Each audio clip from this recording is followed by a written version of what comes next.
Salvete Discipuli. We are going to be starting with De Bello Gallico, Book 6, but before we get into that, let's get a little background information on the Celts and the Druids.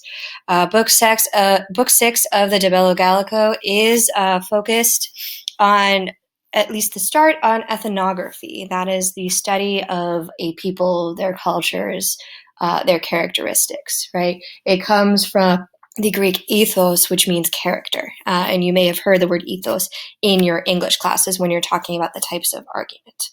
So Caesar does this. He does something that he hasn't actually done up to this point in the De Bello Gallica, where he talks a little bit about the Gauls and their practices and their cultures.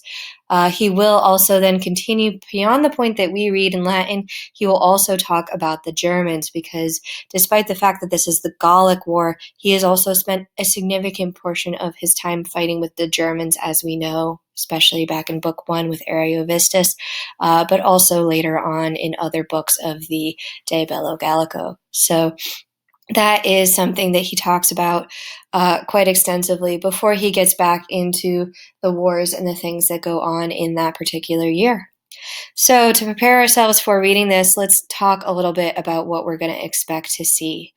He's going to give us some outlines on the Celts, and specifically their religion, which is Druidism, and they're led by a priestly caste called the Druids.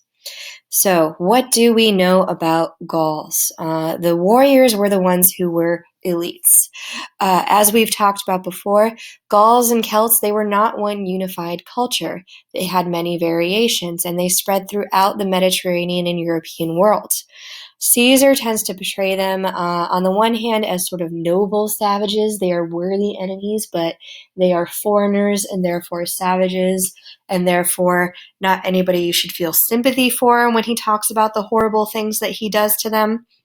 And then on the other hand, they're also very treacherous enemies. Think back to Book 5 with Ambiorix and his plot against Sabinus and Cotta, and his attempt to do the same thing again with Quintus Cicero. And also on that vein, they're known to be these elaborate speakers, right? Remember Book 5, Chapter 27, and the endless indirect statement where Ambiorix is going on and on and on until nobody knows what to think anymore. It's just very much in direct contrast to Caesar himself, but Romans in general, who are supposed to be to the point and concise with how they speak, although Cicero kind of breaks that rule.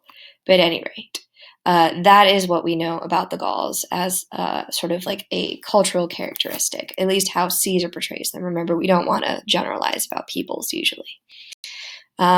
This is a depiction of what a typical Gallic warrior might look like. Note that they do have armor. They have light armor, though. It's not the full plate armor of a Roman soldier.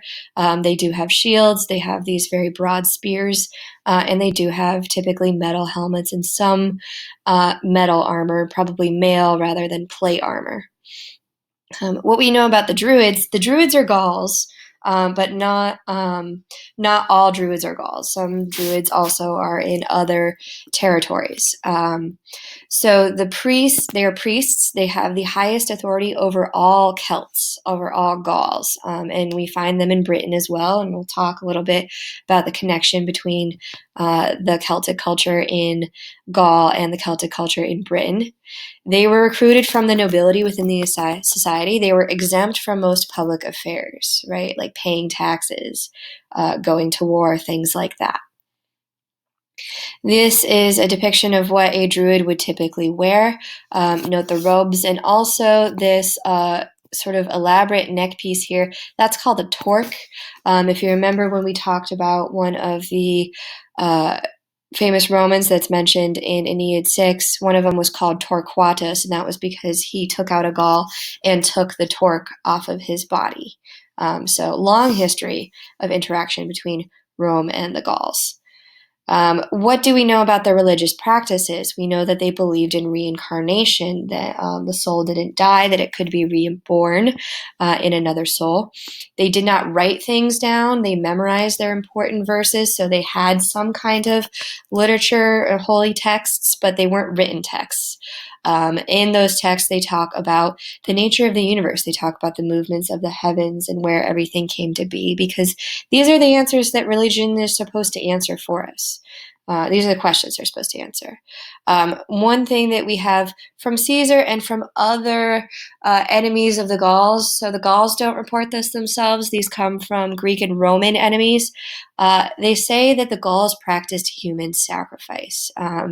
What we don't have, though, is archaeological evidence of this human sacrifice. We would expect to see something in the remains of these ancient sites to indicate that mass human sacrifices took place the way that the Greek and Romans tell us, but we don't have that. So we do believe that this is probably a piece of propaganda meant to make the Gauls look like savages and to entertain us in modern horror movies like The Wicker Man or Midsummer.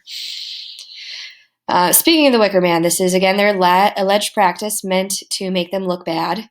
But what we're told is that they would build this great hollow statue and cover it with wicker, right, which is this woody plant-like material that would cover it. And inside it, they would put human sacrifice victims, and they would set it on fire. They claim that they would typically do this with criminals, but that it would even happen for innocents. And we're going to take a look in the text soon as we're reading Book 6 and read about this. So here's a depiction of that Wicker Man. You can see the wood outlines there, and you can see the limbs and the faces as they're putting people inside and them starting the fire down there. Again, we don't have any archaeological evidence to support that this actually happened. So the Celts and their gods. Caesar says that Caesar will tell us about their gods, but he'll do it in Roman terminology. So when we get to that part of the text, we'll learn about their names. But Caesar says that the Celts worship a god that's like Mercury above all others. They also worship a sky god that's like Jupiter, a fire god like Apollo, a god of weaving and crafting that's similar to Minerva, and a god of war that's like Mars. It's interesting to think about, why is Mercury the number one god? Something that I want you all to reflect on.